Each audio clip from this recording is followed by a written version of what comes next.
तुमने 7 अगस्त 2024 में एडमिशन लिया था और जब पढ़ाई कर रहे थे उस दौरान तुम्हें लग रहा था कि तुम्हारी ऑल इंडिया 9th रैंक आ जाएगी, ऐसा कभी सोचा था? नो सर, ऐसा तो नहीं सोचा था, लेकिन जब मैंने पढ़ाई स्टार्ट करी थी तो आपने पहले ही क्लास से हम लोगों को बोल रखा था कि तुम जिस रैंक पे हाथ रख दोगे वो रैंक मैं तुम्हारे नाम कर दूंगा। तो बहुत सारे मोटिवेशन लेक्चर आपका देख के लगता था कि नहीं सच में मेरे से भी हो सकता है। और ऑलरेडी आपने एग्जाम्पल दे रखा था कि कॉमर्स के स्टूडेंट ने सेकेंड रैंक लाया है और बहुत ऐसे ऐसे स्टूडेंट यहाँ से निकले थे। तो ऐसा लगता था कि नहीं, मुझे आप पे भरोसा था, ऐसा खुद पे तो नहीं था, लेकिन आपने बोला था, इतना मोटिवेट किया था कि नहीं जो रैंक तुम बोलोगे, आप डेली बोलते थे कि जो रैंक तुम बोलोगे वो तुम्हारा होगा। तो उसे सुन के बहुत मोटिवेशन मिलता था, तो लगता था नहीं मुझसे भी हो। और जो अदर लोगों के लिए जो पेपर्स हमारे PYQs थे जो बहुत ज़्यादा टफ थे, वो मैंने आपका यूट्यूब पे सॉल्यूशन देख रखा था।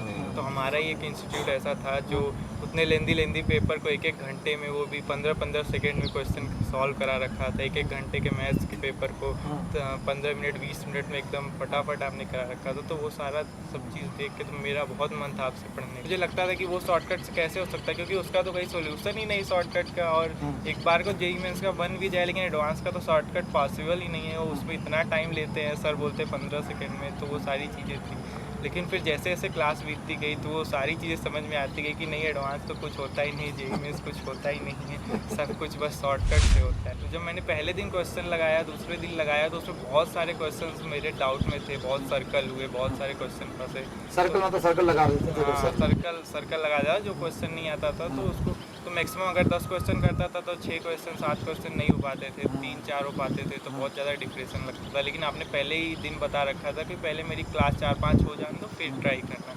तो वैसा ही हुआ, जैसे ही आपकी 4-5 क्लासेस हुई और आपने शॉर्टकट ट्रिक्स बताए, और वो भी एक क्वेश्चन के 3-3 4-4 मेथड बता दिए करने के। तो हमें तो ये डिसाइड करना होता था कि कौन सा वाला शॉर्टकट लगाया जाए इसमें। इतने सारे शॉर्टकट्स हो गए। तो फिर उसके बाद जब मैंने वो बुक उठाई, RD उठाई और उसको सॉल्व करना स्टार्ट करा, तो उसके बाद क्वेश्चन लगना ही बंद हो गया। फार्मूले का तो कोई यूज ही नहीं समझ में आने लगा, सब कुछ बस ट्रिक से सॉल्व होने लगा। और जितने क्वेश्चन थे फिर उसके बाद लिटरली मेरे कोऑर्डिनेट भी एक भी क्वेश्चन बचे ही नहीं जो मुझे नहीं आ रहे थे, सारे के सारे सॉल्व हो गए। तो वो बहुत नेक्स्ट लेवल मेरे लिए एक्सपीरियंस था, उसको तो मैं बयान भी नहीं कर सकता हो जाता था। और हमारे जो DT का ही लेवल रहता था इतना ज़्यादा हाई रहता था कि वहाँ ही निमसेट नहीं पहुँच पाएगा, तो फिर अदर का तो छोड़ दिया। लेकिन जो लास्ट के टेस्ट सीरीज़ थी उसमें तो कोई क्वेश्चन कहीं से दिखे ही नहीं, ना कहीं बुक के थे ना कहीं अदर से थे। आपने कहाँ से लाए थे वो तो नहीं पता, लेकिन वो गजब। और मुझे कुछ और भी चीज़ें बहुत अनएक्सपेक्टेड दिखी, जैसे कि जब मैं टेस्ट देता था तो टेस्ट देने के बाद जो क्वेश्चन नहीं आता था तो मैंने उसका कभी कभी सॉल्यूशन दिखता था क्रोम वगैरह अदर इंटरनेट पे। तो बुक्स में तो वो पॉसिबल ही नहीं था, क्योंकि किसी बुक का क्वेश्चन ही नहीं था। फिर मैंने अगर फ़ोन से उसको चेक करा तो मुझे याद है कि वो टेस्ट सीरीज़ था, बहुत से टेस्ट सीरीज़ का मैंने उसका क्रोम से चेक करा, और जितने लाइन से क्वेश्चन चेक करते जा रहा हूँ किसी का कहीं सॉल्यूशन नहीं मिल रहा है। और जो इक्का दुक्का का मिल रहा है वो अपने लैंग्वेज में है ही नहीं, वो तमिल के सारा लैंग्वेज मिल रहा है। मैं सोच रहा था कि तमिल का लैंग्वेज क्यों मिल रहा है, लेकिन फिर कुछ देर बाद मुझे क्लिक किया, ओह मतलब 3G पेपर डिज़ाइन कर रहा है, इसलिए सर ने इस लेवल पे जाके, मतलब मैं बोला सर को, तुरंत मेरे अंदर से आया कि अब सर सामने रहते तो प्रणाम कर देता कि सर उस लेवल पे जाके सोच रहे हैं। क्योंकि सर हमारे लिए इतना ज़्यादा एफर्ट डालते थे ऑनलाइन वालों के लिए कि मुझे लगता है ऑफलाइन वालों से ज़्यादा ऑनलाइन के लिए एफर्ट डालते थे। हम लोग को थोड़ी भी प्रॉब्लम होती थी तो सर क्लास कैंसिल कर देते थे, अगर थोड़ा नेट फ्लक्चुएट किया, कोई भी ऐसा सीन आया। जैसे मुझे याद है कि क्लासेस चलती थी 0.2 के लिए भी अगर थोड़ा सा स्क्रीन ब्लर हुआ या फिर कुछ भी फ्लक्चुएट किया तो सर तुरंत, एक तो कंटिन्यू सर चेक करते रहते हैं कि ऑनलाइन वाले क्या कमेंट कर रहे हैं, क्या उनको प्रॉब्लम आ रही है, सर तुरंत देख लेते थे। और चाहे जितना बड़ा क्वेश्चन रहे, चाहे जितना सॉल्यूशन रहे उसका, चाहे जितना ऑलरेडी सर ने 15-20 मिनट उस क्वेश्चन पे बोल रखा हो, सर पूरा का पूरा फिर से जीरो से शुरू करते थे। और फिर इन बिटवीन अगर फिर फ्लक्चुएट किया तो फिर वहीं पे कैंसिल, फिर से उसको स्टार्ट करते थे। तो मुझे लगता था कि नहीं सर इतना हार्डवर्क कर रहे हैं कि उसको 3-3 4-4 बार करवा रहे हैं। और फिर भी लगता था तो सर तुरंत क्लास कैंसिल कर देते बिना किसी हेजिटेशन के, कि नहीं वो चाहते तो ऑफलाइन का ले लेते, हम लोग को अपलोड कर देते। लेकिन सर ने कभी ऐसा नहीं किया, हमारे लिए हमेशा एक्शन लिया और हमको भी सपोर्ट किया, तो ये बहुत अच्छा है। जिसको भी रैंक देना है वो सर को आंख बंद करके फॉलो कर ले, जो जो बोलते जा रहे हैं वो किसी अदर ऑनलाइन किसी चीज़ पे वीडियो देख के भटके ना, बस सर को आंख बंद करके फॉलो करे, उसके बाद रैंक की गारंटी मेरी है। निमसेट 2025 की टॉपर स्टॉक सीरीज में मैं आपका इंट्रोडक्शन एक ऐसे बच्चे से करा रहा हूँ, एक ऐसे स्टूडेंट से करा रहा हूँ जो विपरीत परिस्थितियों में रहते हुए भी तैयारी करके बहुत बेहतर रैंक लेके आया। ये वाराणसी का रहने वाला है और निमसट 2025 में की एग्ज़ाम में इसकी ऑल इंडिया रैंक 9 है। कैसे ऑल इंडिया रैंक 9 लेके आया? AIR 9 लेना आसान नहीं था इसके लिए, और उसके बाद भी ऑनलाइन के माध्यम से तैयारी किया, क्योंकि वाराणसी का रहने वाला था, वाराणसी से इंदौर नहीं आ पा रहा था। तो कैसे ऑनलाइन के माध्यम से अकेडमी से जुड़ा, 10 महीने की तैयारी किया और ऑल इंडिया रैंक 9 निमसट 2025 के एग्जाम में लेके आया। क्या रणनीति थी, क्या स्ट्रेटजी थी? ऑनलाइन में सबसे बड़ा चैलेंज होता है कि सेल्फ डिसिप्लिन मेंटेन करना। मेरी क्लास के बाद वो सेल्फ डिसिप्लिन कैसे मेंटेन कर पाया, पूरी दिनचर्या कैसी रही, ये ऑनलाइन वाले उन सभी स्टूडेंट के लिए बहुत बड़ा मोटिवेशन है कि हम ऑनलाइन के माध्यम से जुड़ के सेल्फ डिसिप्लिन जो बताया जाता है एकेडमी में, कि जो ऑफलाइन वालों को डिसिप्लिन बताया जाता है, सेम ऑनलाइन वालों को रहता है कि ऑनलाइन ऑफलाइन में डिफरेंस कुछ भी नहीं है। एकेडमी में लेक्चर सेम होते हैं, सेम कंटेंट, सेम मटेरियल मिलता है, एक मटेरियल में भी डिफरेंस ऑनलाइन ऑफलाइन वालों को नहीं होता है। क्लासेस में लाइव टेलीकास्ट होता है, बट सबसे ज़्यादा इंपॉर्टेंट होता है कि ऑनलाइन वाले स्टूडेंट के लिए सबसे बड़ा चैलेंज होता है कि घर में खुद अकेले रह के उस सारे डिसिप्लिन को फॉलो करना जो ऑफलाइन वालों को लाइव में फॉलो कराया जाता है। और सेल्फ डिसिप्लिन फॉलो करना 1 दिन 2 दिन तो पॉसिबल है, लेकिन लंबे टाइम इसको मेंटेन करना, 10 महीने मेंटेन करना बहुत डिफिकल्ट टास्क है। उसके बाद भी कैसे Aryan Pandey all India 9th rank लेके आता है। सबसे बड़ी बात, आर्यन नाम के 2 बच्चे टॉप 10 में हैं। आर्यन सोलंकी की 1st रैंक है और आर्यन पांडे जिसकी ऑल इंडिया 9th रैंक है। तो ये 9th रैंक कैसे लाया, क्या इसकी स्टडी थी, क्या रणनीति थी और किस ढंग से इसने पूरी प्रिपरेशन की ऑनलाइन के माध्यम से? जब ये तैयारी कर रहा था तो लेक्चर्स और को किस ढंग से इसने किया, टेस्ट सीरीज को किस ढंग से एनालिसिस किया, क्या रणनीति थी? मैं मुलाकात आर्यन पांडे से आपकी करा रहा हूँ, स्टेप बाय स्टेप ऊपर विस्तार से बताएगा। इसमें सारे ऑनलाइन वाले बच्चों को बहुत ज़्यादा फायदा मिलने वाला है जो 2026 में निमसट को टारगेट कर रहे हैं या 2027 में निमसट को टारगेट कर रहे हैं। आर्यन आर्यन, मुझे ये बताओ कि जैसे तुम्हारी निमसट के एग्जाम में ऑलरेडी 9th रैंक है और तुम शायद 7 अगस्त की बैच में एडमिशन लिया था, 7 अगस्त 2024 में एडमिशन लिया था। जब तुमने 7 अगस्त 2024 में एडमिशन लिया था और जब पढ़ाई कर रहे थे, उस दौरान तुम्हें लग रहा था कि तुम्हारी ऑल इंडिया 9th रैंक आ जाएगी? ऐसा कभी सोचा था? नो सर, ऐसा तो नहीं सोचा था, लेकिन जब मैंने पढ़ाई स्टार्ट करी थी तो आपने पहले ही क्लास से हम लोगों को बोल रखा था कि तुम जिस रैंक पे हाथ रख दोगे वो रैंक मैं तुम्हारे नाम कर दूंगा। तो वो सारे मोटिवेशन लेक्चर आपका देख के लगता था कि नहीं, सच में मेरे से भी हो सकता है। और ऑलरेडी आपने एग्जाम्पल दे रखा था कि कॉमर्स के स्टूडेंट ने 2nd रैंक लाया है और बहुत ऐसे ऐसे स्टूडेंट यहाँ से निकले थे। तो ऐसा लगता था कि नहीं, मुझे आप पे भरोसा था, ऐसा खुद पे तो नहीं था, लेकिन आपने बोला था, इतना मोटिवेट किया था कि नहीं, जो रैंक तुम बोलोगे, आप डेली बोलते थे कि जो रैंक तुम बोलोगे वो तुम्हारा होगा। तो उसे सुन के बहुत मोटिवेशन मिलता था, तो लगता था नहीं, हमसे भी हो जाएगा। आर्यन, ये बताओ कि एक सबसे बड़ा चैलेंज ये था कि ऑनलाइन में रहते हुए अपने आप को बांधना, अपने आप को मेंटेन करना, ये बहुत डिफिकल्ट था। सेल्फ डिसिप्लिन और उससे ज़्यादा इम्पोर्टेंट कि तुम्हारा क्या, जैसे बच्चों को, हर स्टूडेंट को ये लगता है कि अगर टॉप 10 का कोई स्टूडेंट है, जैसे तुम्हारी 9th रैंक है, तो हर बच्चे की छवि दिमाग में क्या बनती है कि बहुत आउटस्टैंडिंग होगा, पढ़ने में बहुत बढ़िया बच्चा होगा, टॉपर्स होगा। तो क्या तुम्हारा बैकग्राउंड क्या था कि मतलब तुम बिलो एवरेज में स्टूडेंट थे, एवरेज थे? और क्या तुम्हें जेएमए से ऐसा क्या बेनिफिट मिला, जेएमए ऐसा क्या ट्रेमेंडस चेंज हुआ, ऐसा क्या चमत्कार जेएमए से हुआ कि तुम ऑनलाइन में रहते हुए इतने टफ पेपर में और लेंदी पेपर में ऑलरेडी 9th रैंक लेके आ गए? और जेएमए से किस टाइप की पूरी जेएमए की जर्नी तुम्हारी क्या थी, उस पूरी जेएमए की जर्नी को तुम एक्सप्लेन करो। सर, पहले तो मैं बताना चाहूँगा, जैसा आपने बताया कि मैं ऑनलाइन स्टूडेंट हूँ और मैं वाराणसी का रहने वाला हूँ, तो मेरे लिए यहाँ इतना दूर आ पाना तो पॉसिबल नहीं था, तो इसलिए मुझे ऑनलाइन बैच ही लेना था। तो मैंने ऑलरेडी जेएमए के बारे में बहुत ज़्यादा सुन रखा था और जो अदर लोगों के लिए जो पेपर्स हमारे PYQs थे जो बहुत ज़्यादा टफ थे, वो मैंने आपका यूट्यूब पे सॉल्यूशन देख रखा था। तो हमारा ही एक इंस्टीट्यूट ऐसा था जो उतने लेंदी पेपर को 1-1 घंटे में, वो भी 15-15 सेकेंड में क्वेश्चन सॉल्व करा रखा था। 1-1 घंटे के मैथ्स के पेपर को 15 मिनट 20 मिनट में एकदम फटाफट आपने करा रखा था। तो वो सारा सब चीज़ देख के तो मेरा बहुत मन था आपसे पढ़ने का। फिर जैसे ही मुझे पता चला कि नहीं ऑनलाइन पे बैच आ रहा है, तो मैं बहुत ज़्यादा एक्साइटेड हो गया था, बहुत खुश हुआ। मैंने तुरंत कॉल लगाया और सारे डिटेल्स ली और सारी चीज़ें ज्वाइन की। मेरा जो 11-12 था सर, वो कोरोना में था और मैं फ़ोन बहुत ज़्यादा यूज़ करता था उस समय और मैं बहुत ज़्यादा गेमिंग वगैरह सारी चीज़ें करता था। कोरोना के वजह से मैं सुबह से शाम बस गेम खेलता था, बाहर क्रिकेट खेलता था, तो इतना मेरा बेसिक तो स्ट्रॉन्ग नहीं हो पाया था, मुझे बहुत सारी प्रॉब्लम्स थी। फिर जब मैंने यहाँ पे ज्वाइन करा तो पहले लेक्चर से ही हमने सारी चीज़ें क्लियर कर दी, सब कुछ बताया कि कैसे कौन सा बुक पढ़ना है, मुझे क्या करना है, कैसे सॉल्व करना है। पहले तो उस लेवल का माइंडसेट नहीं था मेरा कि जैसे इतनी बड़ी बड़ी बुक्स थी जेई मेंस, और मैंने कोई भी एंट्रेंस एग्ज़ाम दे नहीं रखा था, अरे कोई भी एग्ज़ाम नहीं दे रखा था, ये मेरा पहला ही एग्ज़ाम था, जेई मेंस कुछ नहीं दे रखा था। तो वो सारी बुक्स ही सुन के बहुत टफ लगता था कि आरडी शर्मा है, जेई मेंस है, टी मैच तो बहुत बड़ा था, तो वो सारी चीज़ें थी मेरे माइंड में। तो जब मैंने ज्वाइन करा तो मुझे बहुत ज़्यादा ये सब कन्फ्यूज़न रहता था, लेकिन आपने बताया पहले ही क्लास में हमको इतना सब कुछ बताया कि सारी चीज़ें शॉर्टकट पे रहेंगी, तो फिर मुझे लगता था कि वो शॉर्टकट से कैसे हो सकता है, क्योंकि उसका तो कोई सोल्यूशन ही नहीं शॉर्टकट का। और एक बार को जेई मेंस का बन भी जाए, लेकिन एडवांस का तो शॉर्टकट पॉसिबल ही नहीं है, वो उसमें इतना टाइम लेते हैं, सर बोलते हैं 15 सेकंड में, तो वो सारी चीज़ें थी। लेकिन फिर जैसे जैसे क्लास बीतती गई तो वो सारी चीज़ें समझ में आती गई कि नहीं, एडवांस तो कुछ होता ही नहीं, जेई मेंस कुछ होता ही नहीं है, सब कुछ बस शॉर्टकट से होता है। तो जब मैंने पहली क्लास ली थी आपकी, तो आपने पहले क्लास में इतना ज़्यादा मोटिवेट कर दिया था कि अंदर से इतने अच्छे अच्छे आपने एग्जाम्पल दिए थे हमारे अध्यात्म से रिलेटेड, अदर चीज़ों से रिलेटेड। तो ऐसा देख के सुन के लगता था कि उन लोगों ने कर लिया तो फिर हम भी कर सकते थे। आपके मोटिवेशन लेक्चर मेरे लिए बहुत ज़्यादा बढ़िया थे, बहुत उनसे इंस्पायर हुआ।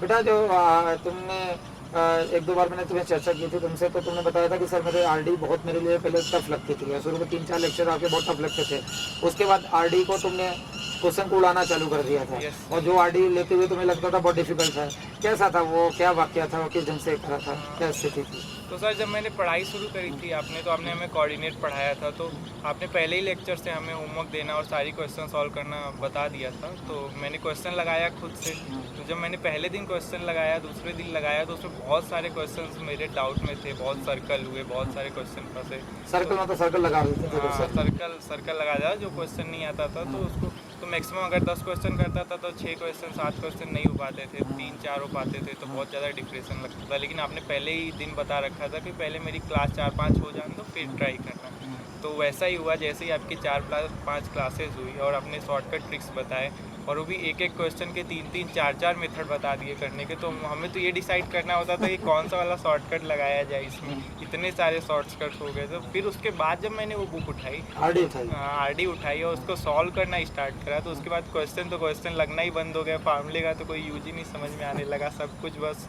ट्रिक से सॉल्व होने लगा। और जितने क्वेश्चन थे फिर उसके बाद लिटरली मेरे कोऑर्डिनेट भी एक भी क्वेश्चन बचे ही नहीं जो मुझे नहीं आ रहे थे, सारे के सारे सॉल्व हो गए। तो वो बहुत नेक्स्ट लेवल मेरे लिए एक्सपीरियंस था, उसको तो मैं बयान भी नहीं कर सकता। इतनी ज़्यादा खुशी मिली मुझे कि बहुत अच्छा लगता था कि सब कुछ एकदम डायरेक्टली सॉल्व हो जा रहा है।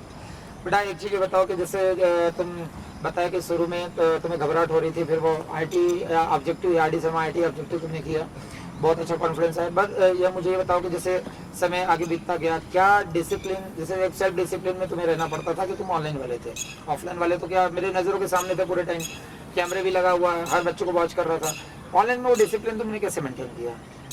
सर पहले तो मैं आपको देखता था तो मैं सोचता था सर इतना हार्ड वर्क कैसे कर रहे हैं, 3-3 हम लोग के लिए टाइम कम था, 10 ही महीने था, तो अब हम लोग के लिए 3-3 क्लास लेते थे, प्लस जूनियर्स के लिए क्लास लेते थे, प्लस मोटिवेशन लेक्चर लेते थे, उसके बाद पेपर सेट करते थे एंड अदर चीज़ें करते थे। तो ये सारी चीज़ें देख के लगती कि सर हमारे लिए इतना ज़्यादा कुछ कर रहे हैं, इतना हार्ड वर्क कर रहे हैं, तो हम क्यों नहीं कर सकते। और दूसरा मोटिवेशन ये भी था कि यहाँ का डिसिप्लिन ऑफलाइन में इतना बच्चे सुबह से शाम पढ़ रहे हैं, तो अब हमेशा बोलते थे यहाँ बच्चे 7 से आ जा रहे हैं, लास्ट तक पढ़ रहे हैं। तो वो सारी चीज़ें मोटिवेशन थी कि अगर मैं नहीं पढ़ूंगा तो वहाँ वाले तो पढ़ेंगे। आपने पहले ही बोल रखा था कि पेपर तो उसी दिन होगा, क्वेश्चन तो आने ही आने हैं और रैंक तो आना ही आना है, तो फिर वो तुम्हें डिसाइड करना है कि तुम्हें उसमें आना है कि नहीं, वो तुम्हारे ऊपर है। तुम आज अगर टाइम पास कर दोगे, आज बर्बाद कर दोगे, तो उससे पेपर की डेट नहीं बदल जाएगी, तुम्हें एक्स्ट्रा टाइम नहीं मिल जाएगा, तुम्हारे लिए कुछ चीज़ें अलग नहीं होंगी, वो तो उसी दिन होगा। तो ये तुम्हें तो ये सारी बातें आपके सुन के और आपने जो अध्यात्म से जोड़ा था हमें, वो सारी चीज़ें सुन के बहुत मोटिवेशन मिलता था।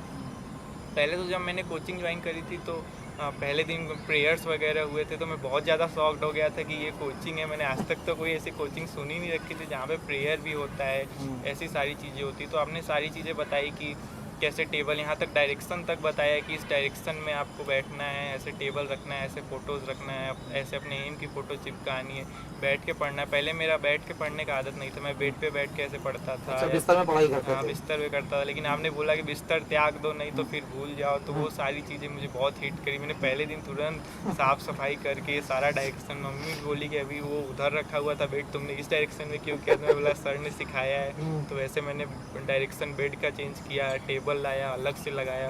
फिर मैंने बैठने की ज़बरदस्ती आदत बनाई, क्योंकि वैसे बैठा नहीं, शुरू में आदत हाँ, नहीं बेड में थी। पढ़ने से डिसएडवांटेज होता है कि हम फिर लेट भी जाते हैं, सो भी जाते हैं, हाँ, तो वो इसमें टेबल चेयर में पॉसिबल नहीं होता। नॉर्थ ईस्ट डायरेक्शन मैंने बताया था, टेबल चेयर रखो और यस मायावती शारदा की फोटो लगाओ। यस हाँ, वो सारी चीज़ें मैंने करी। मैं वैसे ही बैठ के पढ़ाई करता था और पूरा सेल्फ डिसिप्लिन अपने को रखा शुरू से एंड तक। जैसा कि मैंने बताया, मुझे फ़ोन का बहुत ज़्यादा अटैचमेंट था, लेकिन फिर आपके मोटिवेशन लेक्चर और चीज़ें, आपने जो डिसिप्लिन ऑफलाइन के लिए बताई, वो सारी चीज़ें फॉलो करी और मैंने कुछ भी उसमें मिस नहीं किया। बेटा एक चीज़ ये बताओ कि जैसे तुम जब अपनी अकेडमी की जो टेस्ट सीरीज थे, जिसमें डीपीएस भी था, daily paper, weekly paper, capsule progressive, इनका क्या कॉन्ट्रीब्यूशन रहा तुम्हारी ऑल इंडिया 9th रैंक जाने में?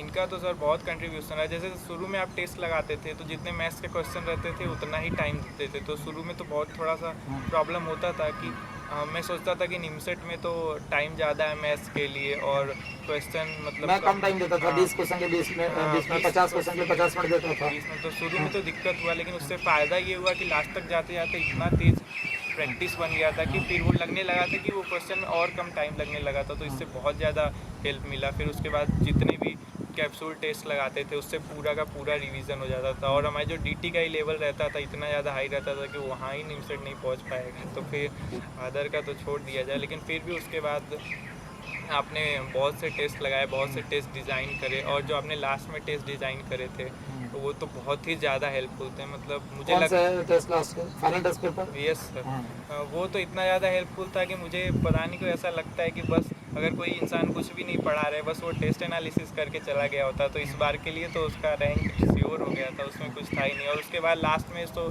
जो सर आपने अपलोड करी थी सीट्स वगैरह अपलोड करी थी, special class seat, special class seat अच्छे अच्छे टॉपिक्स की करी थी, तो मैं वही पूछने वाला हूँ कि जो लास्ट में जो फेज 14 जो फाइनल पेपर हुआ बेटा, और जो स्पेशल क्लास सीट थी जो अपलोड किया, जैसा तुमने बोला, उसके बारे में बताओ, उसका क्या कॉन्ट्रीब्यूशन रहा?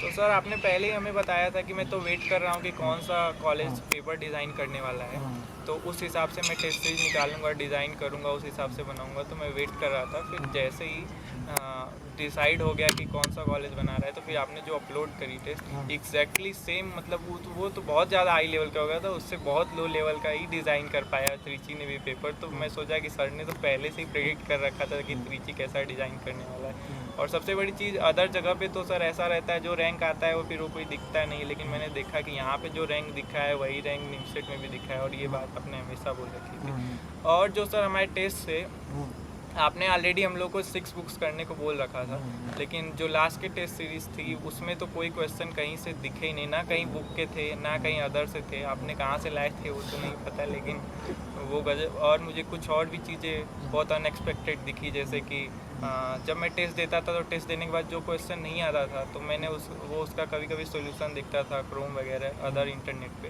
तो बुक्स में तो वो पॉसिबल ही नहीं था क्योंकि किसी बुक का क्वेश्चन ही नहीं था। फिर मैंने अगर फ़ोन से उसको चेक करा तो मुझे याद है कि वो टेस्ट सीरीज़ था, बहुत से टेस्ट सीरीज़ का मैंने उसका क्रोम से चेक करा, और जितने लाइन से क्वेश्चन चेक करते जा रहा हूँ किसी का कहीं सोल्यूशन नहीं मिल रहा है, और जो इक्का दुक्का का मिल रहा है वो अपने लैंग्वेज में है ही नहीं, वो तमिल के सारा लैंग्वेज मिल रहा है। मैं सोच रहा था कि तमिल का लैंग्वेज क्यों मिल रहा है, लेकिन फिर कुछ देर बाद मुझे क्लिक किया, ओह मतलब त्रिची पेपर डिज़ाइन कर रहा है, इसलिए सर ने इस लेवल पे जाके, मतलब मैं बोला सर को, तुरंत मेरे अंदर से आया कि अब सर सामने रहते तो प्रणाम कर देता कि सर उस लेवल पे जाके सोच रहे हैं। तो पहले बहुत कंफ्यूज हुआ कि क्यों कोई हिंदी में नहीं सॉल्यूशन दे पा रहा है, फिर समझ में आया, लगा। बेटा ये तुमने एग्ज़ाम के पहले जो स्पेशल कंसेप्ट था, खासकर एक पेपर था 455, जिसमें आर्यन के भी सोलंकी के जो मार्क्स थे वही मार्क्स थे, और सारे फेज 14 के बहुत सारे पेपर में अप्स एंड डाउन बना रखा था।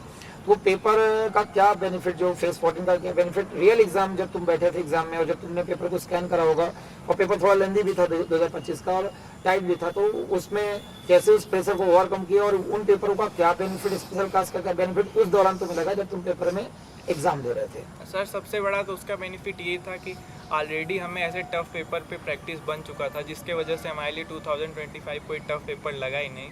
और इनफैक्ट मुझे तो जब मैं पेपर दे के आया तो मुझे लगा मेरा पेपर ही बिगड़ गया है, क्योंकि मैंने कम अटैम्प्ट करा है, मेरा सही नहीं गया। लेकिन फिर सबसे पूछने के बाद पता चला कि हमारा ही पेपर सबसे अच्छा गया है और किसी का तो गया ही नहीं, और सबने तो 500 पे प्रिडिक्ट कर दिया था तो अंडर 10 रैंक के लिए। तो और उसकी सबसे बड़ी बेनिफिट ये थी कि उसने सिखाया कि टफ़ सिचुएशन में अपने आप को कैसे हैंडल करना है, कैसे अपने आप को रखना है, उसने सिखाया। आपने हर वेराइटीज़ के पेपर बना रखे थे, कोई टफ, कोई मॉडरेट, कोई इजी, किसी में रीजनिंग ज़्यादा लेवल का, किसी में मैथ्स ज़्यादा लेवल। तो जितना भी किया जा सकता था एक्सपेरिमेंट वो ऑलरेडी आपने सारा कर रखा था, तो इसलिए हम लोग सारे के सारे सिचुएशन के लिए ऑलरेडी प्रिपेयर थे। तो हमारे लिए कोई वो चैलेंजिंग नहीं लगा, क्योंकि हमारे लिए जो हमारा टेस्ट सीरीज़ था ये सब डिज़ाइन, तो वो ऑलरेडी इतना ज़्यादा लेंदी था कि मतलब एक डाउट था तुम्हें, जैसे तुमने तुम्हारे साथ का एक बच्चा ऑफलाइन पढ़ भी रहा है, उज्जवल पढ़ता था, तो उसने बताया, बाद में बताया, और तुमने बाद में अभी व्हाट्सएप में के पहले बताया था कि सर मुझे एक डाउट था कि पता नहीं ऑफलाइन वालों को जो मटेरियल सर दे रहे हैं, हमें ऑनलाइन वालों को स्पेशल क्लास सीट मटेरियल देंगे कि नहीं। स्पेशल क्लास सीट अपनी यहाँ की बहुत इंपॉर्टेंट सीट होती है, वो पेपर हमें मिलेंगे कि नहीं मिलेंगे। तो वो सारी चीज़ें तुम्हें अवेलेबल कराई गई, सारा कुछ कराई गई, तो वो सारा चीज़ें बाद में तुम्हारे जो शंका कुशंका थी बाद में दूर हो गई और बाद में सेटिस्फाइड हुए तुम?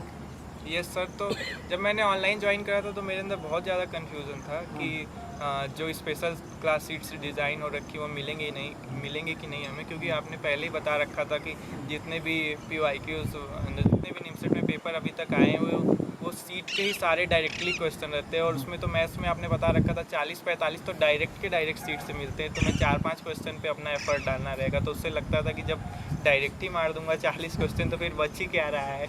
तो अंदर ऐसा डर रहता था कि सर ने इतना मेहनत से हमारे लिए डिज़ाइन करा है वो टेस्ट पेपर, तो हो सकता है ऐसे ओवरऑल अगर हाईलाइट कर देंगे तो सब लोग उसका मिसयूज़ करेंगे, तो फिर सब नंबर लेते आएंगे, ऐसे 40 सब मार देंगे, तो हमें मिलेगा कि नहीं, ऑनलाइन वालों को मिल पाएगा कि नहीं। लेकिन फिर जैसे जैसे मैं 3-4 क्लास करता गया मुझे रियलाइज़ हो गया कि ऐसा कुछ नहीं, सर कुछ डिफरेंस नहीं करने वाले हैं, सारी चीज़ें सेम रहने वाली, क्योंकि सर हमारे लिए इतना ज़्यादा एफर्ट डालते थे ऑनलाइन वालों के लिए कि मुझे लगता है ऑफलाइन वालों से ज़्यादा ऑनलाइन के लिए एफर्ट डालते थे। हम लोग को थोड़ी भी प्रॉब्लम होती थी तो सर क्लास कैंसिल कर देते थे, अगर थोड़ा नेट फ्लक्चुएट किया, कोई भी ऐसा सीन आया।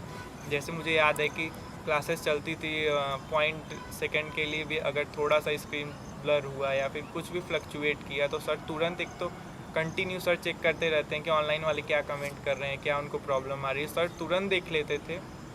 और चाहे जितना बड़ा क्वेश्चन रहे, चाहे जितना सॉल्यूशन रहे उसका, चाहे जितना ऑलरेडी सर ने 15-20 मिनट उस क्वेश्चन पे बोल रखा हो, सर पूरा का पूरा फिर से जीरो से शुरू करते थे, और फिर इन बिटवीन अगर फिर फ्लक्चुएट किया तो फिर वहीं पे कैंसिल, फिर से उसको स्टार्ट करते थे। तो मुझे लगता था कि नहीं सर इतना हार्ड वर्क कर रहे हैं कि वो उसको 3-3, 4-4 बार करवा रहे हैं, और फिर भी लगता था तो सर तुरंत क्लास कैंसिल कर देते थे बिना किसी हेजिटेशन के कि नहीं, वो चाहते तो ऑफलाइन का ले लेते हैं, हम लोग को अपलोड कर देते, लेकिन सर ने कभी ऐसा नहीं किया, हमारे लिए हमेशा एक्शन लिया और हमको भी सपोर्ट किया, तो ये बहुत अच्छा है। बेटा अब तुम्हारी इतनी अच्छी जर्नी थी, सब कुछ था और बहुत अच्छा लगा। अब मुझे बताओ कि तुम जूनियर को, जो तुम्हारे आने वाले बैचेस हैं, खासकर ऑनलाइन वाले स्टूडेंट को, चूँकि तुम ऑनलाइन वाले स्टूडेंट हो, तो ऑनलाइन वाले बहुत से स्टूडेंट में क्वेरीज रहती है। जैसे तुमने जब ज्वाइन किया था तो अपनी अकेडमी पिछले साल से ही ऑनलाइन आई, उसके पहले कोई स्टूडेंट नहीं था, अब बहुत सारे स्टूडेंट ऑनलाइन में अपनी अकेडमी ज्वाइन कर रहे हैं। तो उन आने वाले सारे स्टूडेंट जो 2026 में निमसेट की एग्ज़ाम देने वाले हैं, 27 में देने वाले हैं, अपने अकेडमी को ज्वाइन करने वाले हैं या ज्वाइन कर चुके हैं, या जो लोगों ने अभी ज्वाइन नहीं करा, उनको तुम्हारा क्या संदेश है, क्या मैसेज है, जूनियर को क्या संदेश देना चाहोगे? तो सर पहला तो जो मेरा डाउट था मैं वही क्लियर कर देना चाहता हूँ। अगर किसी के अंदर जरा भी कंफ्यूजन है ऐसा कि ऑनलाइन ऑफलाइन अलग है और ऐसा कुछ भी है, सीट प्रोवाइड नहीं हुआ, कोई मटेरियल प्रोवाइड नहीं हुआ, कोई क्लास प्रोवाइड नहीं होगा, तो इस कन्फ्यूज़न को तो सबसे पहले वो दूर कर दे। सब लोग बराबर हैं और यहाँ पे आने के बाद तो आपको रियलाइज़ होगा कि कितना सब में कोई डिफरेंस नहीं है, जैसे ऑफलाइन वैसे ऑनलाइन, बस डिफरेंस इतना आ रहा है कि सर हमसे दूर हैं, हमको स्क्रीन पे देख रहे हैं, इनको सामने देख रहे हैं, तो सीट रिलेटेड तो कोई प्रॉब्लम होने वाला नहीं। सेकंड चीज़, जिसको भी रैंक देना है वो सर को आंख बंद करके फॉलो कर ले, जो बोलते जा रहे हैं वो किसी अदर ऑनलाइन किसी चीज़ पे वीडियो देख के भटके ना, बस सर को आंख बंद करके फॉलो करे, उसके बाद रैंक की गारंटी मेरी है। और मैं उनको ये बोलना चाहूँगा कि सर जो बताते जा रहे हैं, जैसे टाइम टेबल, जो होमवर्क देते जा रहे हैं, तो उसमें ज़रा भी नहीं, जैसे मैंने एक गलती करी थी कि मेरा CUET का एग्ज़ाम था तो सर ने बायनॉमियल क्लास लिया था, तो सर ने हमको हमेशा एक बात बोली थी कि जो हो गया वो हो गया, जो छूट गया वो फिर कभी नहीं होने वाला है। तो उस समय मेरा थोड़ा सा रिवीजन में कुछ प्रॉब्लम था जिसकी वजह से बायनॉमियल की एक क्लास मेरे से छूट गई थी, और उसका खामियाजा मुझे ये भुगतना पड़ा कि आज तक मैंने उस बायनॉमियल की क्लास को नहीं अटेंड कर पाया। भले ही मैंने सोचा था उस टाइम कि नहीं मैं बाद में रिकॉर्डेड ले लूँगा, तो फिर मुझे वो सर की बात याद आती है कि जो हो गया वो हो गया, जो छूट गया वो छूट गया। तो अगर आपने कुछ भी छोड़ा है तो फिर एंड तक आपको नहीं वो हो ही नहीं पाएगा, क्योंकि इतना यहाँ पे सीट मटेरियल क्लासेस प्रोवाइड होंगे आपको कि फिर आपको टाइम 1 सेकंड का भी नहीं मिलने वाला है। और ऑनलाइन वाले एकदम मतलब जो सर बोल रहे हैं उसको फॉलो करें, कंसिस्टेंसी फॉलो करें, डिसिप्लिन फॉलो करें, और जो सर बोलते हैं उनके बातों में कोई ना कोई रीज़न होता है, बिना रीज़न के तो कुछ बोलते ही नहीं है। तो आर्यन बहुत अच्छा लगा तुमसे ये जो इंट्रोडक्शन हुआ बच्चों का 2026 और 27 के बच्चों को तुमने जो समझाया बहुत अच्छे से एक्सप्लेन किया। और सबसे अच्छा मुझे ये लगा कि तुम्हें वाराणसी में इतनी दूर से तुम ऑनलाइन करने के बाद भी एकेडमिक डिसिप्लिन को फॉलो करो, ये बात तुम्हें मुझे तुम्हारे अंदर जो ये था उस चीज़ के लिए मैं तुम्हें अप्रिशिएट कर रहा हूँ। साथ में सबसे ज़्यादा इंपॉर्टेंट ये है कि ये डिसिप्लिन तुम्हें NIT त्रिची में त्रिची आउट हो गया है, त्रिची में तुम्हें कंटिन्यू करना है, क्योंकि यहाँ तो फिर भी मैं समझाने के लिए था, एक एक बात पे समझाने के लिए, टोकने के लिए कि डू और डोंट क्या है, वहाँ तुम्हें सेल्फ डिसिप्लिन मेंटेन करना। और यही एनर्जी से अगर तुमने पढ़ा तो वहाँ भी बहुत अच्छे पॉइंटर बनेंगे, अच्छी कंपनी में प्लेसमेंट होगा। जब प्लेसमेंट हो तो हमारे देश के लिए, हमारे समाज के लिए तुम्हें जो भी अपना कॉन्ट्रीब्यूशन देना है वो तुम्हें देना ही है। एकेडमी का यही मिशन है, यही विजन है कि भारत को पुनः विश्व गुरु पद पे स्थापित करना है। तो मैं यही सबको समझाना चाह रहा हूँ जो 2026 में 2027 में निम्सो को टारगेट कर रहे हैं कि आर्यन ऑनलाइन स्टूडेंट होने के बाद भी इतना अच्छा परफॉर्म कर पाया कि ऑल इंडिया टॉप 10 के अंदर रैंक बना पाया, और मात्र 10 महीनों की कम टाइम में इतना बेहतर कर लिया कि जब इन लोगों ने ऑनलाइन ज्वाइन किया था तो इनकी 2-2 क्लासेस 3-3 क्लासेस होती थी, सारी क्लासेस मैनेज किया और एक बिलो एवरेज स्टूडेंट बहुत बेहतर रैंक ला के और बहुत बेहतर अपना नाम, अपने शहर का नाम, अपने माता पिता का नाम और एकेडमी का नाम भी पूरे देश में इसने रोशन किया। सभी स्टूडेंट्स को इस बात का ध्यान रखना चाहिए कि युद्ध के समय साहस और आपत्ति के समय धैर्य व्यक्ति को विजेता बनाती है। तो कभी भी हमें किसी भी कारण से डिमोटिवेट नहीं होना चाहिए। जब तक लक्ष्य तक ना प्राप्त कर लें तब तक रुकना नहीं चाहिए और हमेशा कोशिश करते रहना चाहिए। बीच में बहुत सारी विघ्न बाधाएं काल संकट आती है, लेकिन वो विघ्न बाधाएं काल संकट हमारी परीक्षा के लिए आती हैं और हम उस परीक्षा में जब सफल होते हैं तो हमें निश्चित रूप से ग्रांड सक्सेस मिलती है। बस अंत तक चलना जरूरी है, अंत तक लड़ना जरूरी है, अंत तक भिड़ना जरूरी है। और आर्यन पांडे से बात करके ये भी सभी को समझना चाहिए कि हार के पहले कभी हार नहीं मानना चाहिए, जीत के पहले कभी जीत नहीं मानना चाहिए। तो जब तक जीत ना मिल जाए और जब तक हार नहीं मिल जाए, अगर कोई व्यक्ति बीच में ही, और जैसे आर्यन अगर ऑनलाइन में पढ़ते हुए बीच में जब किसी भी कारण से अगर रैंक में फ्लक्चुएशन के कारण डिमोटिवेट हो जाता तो शायद उतनी दूर में इसकी भावनाओं को समझ के समझा भी नहीं पाता। पर लगातार ऑनलाइन क्लासेस जुड़े रहा, मोटिवेशन लेक्चर सुनता रहा, वो सारा कुछ किया। तो कभी भी किसी व्यक्ति को मार्ग में रुकना नहीं है, निरंतर चलते रहना है, ईश्वर पे भरोसा रखना है, अपनी मेहनत पे भरोसा रखना है और इस बात का ध्यान रखना है कि सफलता निश्चित मिलेगी अगर आप सत्य के मार्ग में हो। मेहनत अगर करते रहोगे तो संघर्ष हमेशा जीतता है। और कहते हैं कठिन जो मेहनत है उसका कोई विकल्प नहीं होता, ना हो सकता है। क्वेश्चन के शॉर्टकट हो सकते हैं जो मैं बताता हूँ, और क्वेश्चन के साथ भी शॉर्टकट हो सकते हैं, लेकिन सफलता का कोई शॉर्टकट नहीं हो सकता। तो सफलता तो कड़ी मेहनत से ही मिलती है। इसी के साथ ये सीरीज का लास्ट एपिसोड था और सभी को वंदे मातरम। जय हिंद, जय भारत।